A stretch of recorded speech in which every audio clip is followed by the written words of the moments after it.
E aí pessoal, aqui é o Lucas do canal VetNaNet. Na aula de patologia geral de hoje a gente vai falar de morte celular e somática.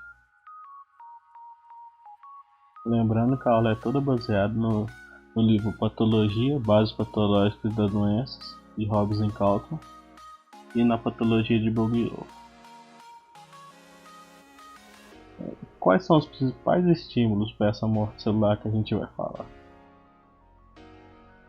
Podem ser diminuição da geração de ATP, que vai gerar uma cascata, que vai gerar necrose.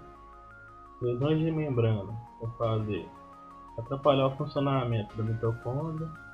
A membrana plasmática não vai ter mais não vai mais segurar os nutrientes dentro da célula, então ela vai perder muitos nutrientes, que também vai gerar necrose. E quando você tem essa lesão nas membranas, você perde muito no quesito de enzimas e acaba liberando enzimas de digestão na própria célula. Lesões no citoesqueleto também vai gerar lesão de membrana. E lesão de DNA, como de proteínas mal dobradas, vai gerar morte celular, principalmente para a apoptose. Mas o que é essa tal morte que a gente está falando? A morte é a parada definitiva e irreversível dos processos metabólicos das funções orgânicas e vitais. Então, a gente vai ver na aula de hoje que ela não acontece no estalar de dedo. Elas são processos complexos que a gente não vai entrar, mas vocês vão ver que a célula vai sofrendo transformações até que leva à morte dela. E, para a gente ver isso, a gente vai ter de dar uma olhada em alguns conceitos primeiro. Tipo, o que é a morte somática ou clínica? É a morte de um indivíduo como um todo, nós falamos dos processos metabólicos, funções vitais. Mas quando eu falo dessa morte como um todo, eu estou obviamente generalizando, porque tem alguns processos que só param depois de um tempo após a morte, mas como definição é isso. A morte celular é quando a célula não consegue voltar às suas funções bioquímicas. É quando, vou mostrar uma imagem mais pra frente, mas quando a célula está sofrendo uma lesão, ela pode se recuperar quando é uma lesão reversível igual da última aula que a gente viu. Mas, por muito tempo, a célula vai perdendo a capacidade de retornar e acaba gerando a morte celular. A autólise, que é a autodigestão do tecido por enzimas da própria célula, é como a gente falou lá em cima, que começa a liberação de enzimas na célula, começa a digerir ela. Necrose é a morte celular de um grupo de células seguido por autólise. Então vai ter a morte celular patogênica, não vai ser programada, como é a apoptose, e depois vai ter essa liberação dessas enzimas lisossomais que vai digerir o tecido. E a apoptose é a morte programada da célula, que ela não é seguida por autólise, ela tem um gasto de energia, ela usa ATP para se fazer essa morte celular, e ela reabsorve parte da célula para servir de nutrientes para o corpo em si, e pode ocorrer numa célula ou num grupo de células. Para a gente começar agora mesmo a nossa aula com o tema de hoje. Necrose. Necrose, como eu falei, a morte celular, sempre patológica, de um grupo de células seguido por autólise. Ela é causada por redução da quantidade de ATP, igual eu falei lá em cima, danos no DNA, danos de membrana, peroxidase de proteína e interação com ácidos nucleicos. E ela tem agentes causadores, como os agentes físicos, que podem ser variações de temperatura, radiações ionizantes, como radicais livres, lesões traumáticas mesmo podem gerar essa necrose. Agentes químicos, como drogas e outros medicamentos e outras coisas que podem liberar substâncias no corpo que podem causar essa morte das células. E também temos agentes biológicos infecciosos. Tem Toxinas de aranha, de cobra podem dar isso. Também bactérias, vírus, ação direta de micro-organismo pode gerar isso, ou usando suas toxinas. E aqui nessa imagem eu quero mostrar para vocês que a célula ela está normal, aí ela começa a sofrer uma lesão celular reversível, que é o que aconteceu, que a gente falou na última aula. E ela pode sofrer a recuperação e voltar a ser uma célula normal. Mas se esse estímulo for muito frequente e continuar, e não houver uma solução, vai acabar gerando a morte celular e a degradação da mesma. E como a gente reconhece uma célula em necrose? A gente primeiro vai olhar nessa imagem aí. Na letra A tem a célula normal.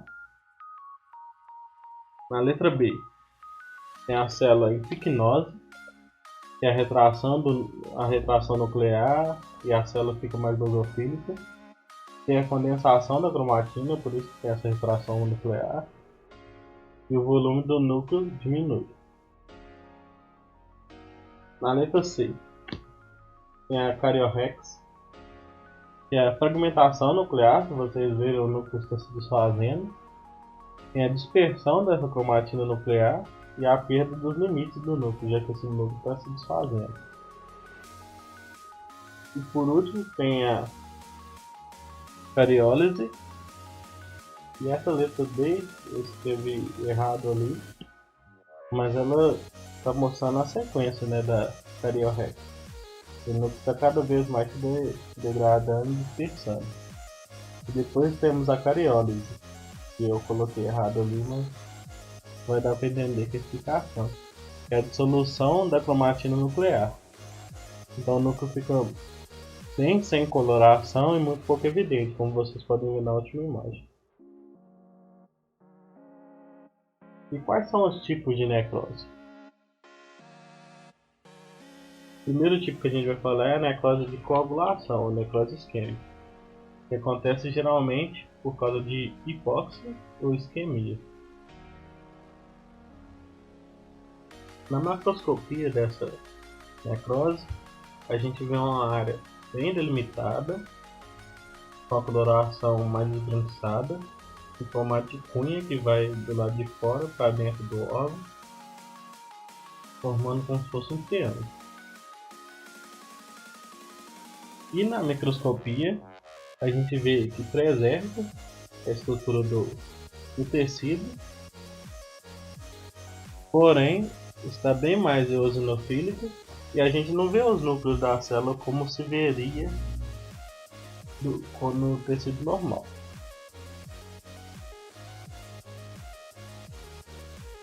A próxima é a necrose de liquefação ou de policoação, e acontece geralmente por causa de agentes biológicos ou por isquemia e hipóxia no tecido cerebral, e acontece principalmente no sistema nervoso central. Na macroscopia, a gente vê um tecido bem liquefeito, com aspecto liquefeito, e você não consegue diferenciar a substância branca da substância cinzenta. E na microscopia, como vocês podem ver, há muita perda da arquitetura do tecido normal, você não consegue reconhecer o tecido como ele era antes. E tem macrófagos bem ativados, como está mostrado, são essas células bem grandes. E tem muita perda de parênquima, pode ter geração de abscessos. A necrose de caseificação, ou necrose caseosa, é mais típico em tuberculose e pseudotuberculose. Na macroscopia, a gente vai ver a área bem com aspecto caseoso nos tecidos, com granulomas na áreas amareladas e pode ou não haver mineralização, mas vai ter um aspecto bem de tecido endurecido. E na microscopia, a gente vai ver um material bem eosinofílico, vai ter perda da arquitetura do tecido no local e pode haver áreas mais basofílicas, que é onde vai ter a mineralização do tecido. E nesse caso, geralmente, perto da região, tem infiltrado inflamatório, com plasmócitos, macrófagos e outras células. Esteatocnecrose ocorre quando há extravasamento de enzimas lipolíticas para o tecido adiposo. Extravasamento de enzimas foi o que eu falei lá no início da aula. E essa necrose, macroscopicamente, apresenta as áreas branquiçadas saponificadas no tecido. E quando vocês olham a microscopia, vocês podem ver muito acúmulo de tecido adiposo. Mas o que acontece depois da necrose? Depois da necrose pode haver regeneração, que é quando o tecido regenera a lesão, substitui todo o tecido que foi danificado por um tecido novo, com a função ou igual ou um pouco inferior, mas mantendo a função. Mas o excesso desse estímulo de regeneração pode pode gerar cirrose, pode gerar neoplasia, como você sabe, é a quantidade exorbitante de multiplicação das células, pode ser gerado por esse processo de regeneração em excesso. Pode ocorrer a cicatrização, que é como vocês veem na imagem, a substituição do tecido danificado por tecido conjuntivo.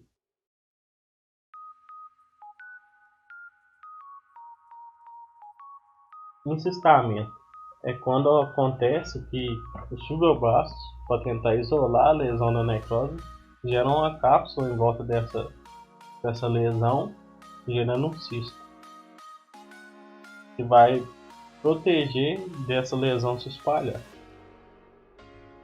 A eliminação, que é quando esse tecido danificado consegue ser totalmente eliminado pelos macrófagos, deixando um espaço em branco no tecido, por assim dizer, um buraco.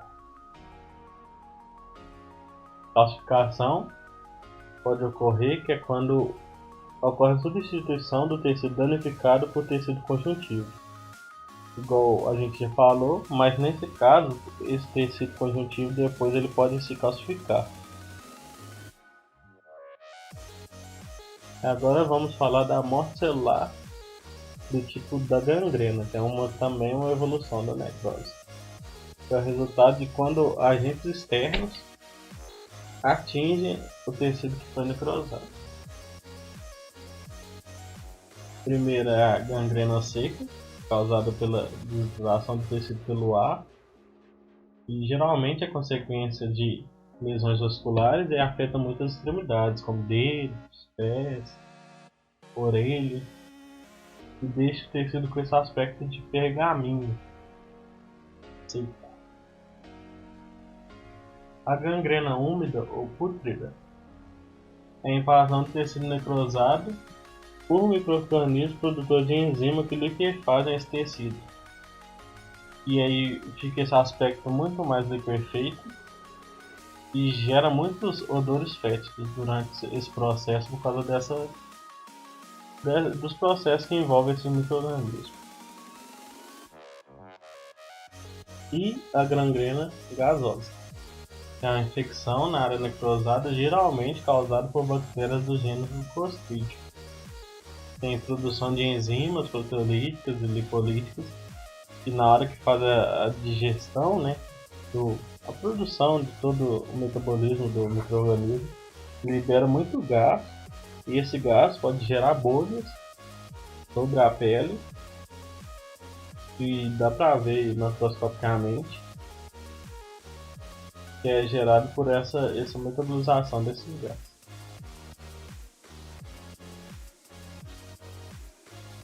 Morte celular por apoptose, que a gente vai falar agora. A fisiológica é a apoptose normal do tecido, que é geralmente vista no desenvolvimento, no crescimento, como no exemplo que eu coloquei na imagem. E é durante o desenvolvimento que Nós, seres humanos, perdemos as membranas interdigitais, né, dos dedos, geralmente por causa dessa apoptose. Também alguns, igual anfíbios, os sapos, que quando são girinos têm a cauda, eles perdem também por apoptose. E a patológica, que a gente vai ver que é geralmente causada com associação a outro dano. Igual nessa imagem aí, tem a necrose de um lado, vocês podem ver, e do outro lado tem várias células em apoptose, que estão mostradas pelas setas em amarelo. Mas a gente está vendo nessa imagem, mas é muito difícil de ver essas células e diferenciar elas. Elas são células redondas ou ovais, que se propagam intensamente eosinofílico. Tem, quando você olha com muito zoom, você vai ver corpos apoptóticos.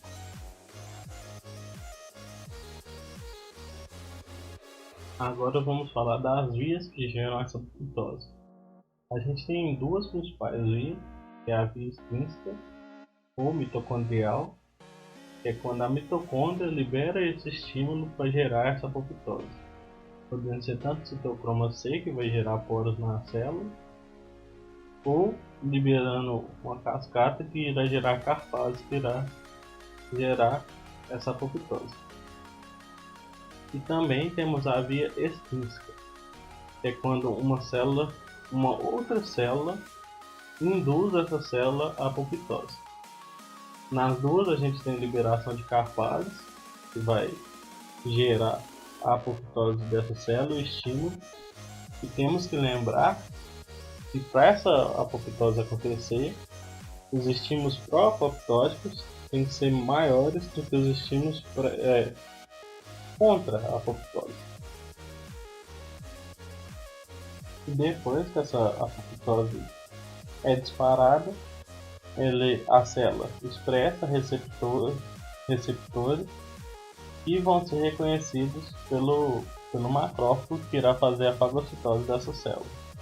E algumas dessas substâncias e organelas, toda essa carga química que está acontecendo na célula, nem tudo vai ser só simplesmente dispensado. Muito disso vai ser reaproveitado no caso da apoptose. E por hoje é só, pessoal. Muito obrigado. E lembrem de curtir o vídeo, seguir o canal, apertar o sininho e recomendar para algum colega da área de graduação, alguém que tem interesse na área, para ver o vídeo e poder nos seguir e ajudar nosso canal. Obrigado.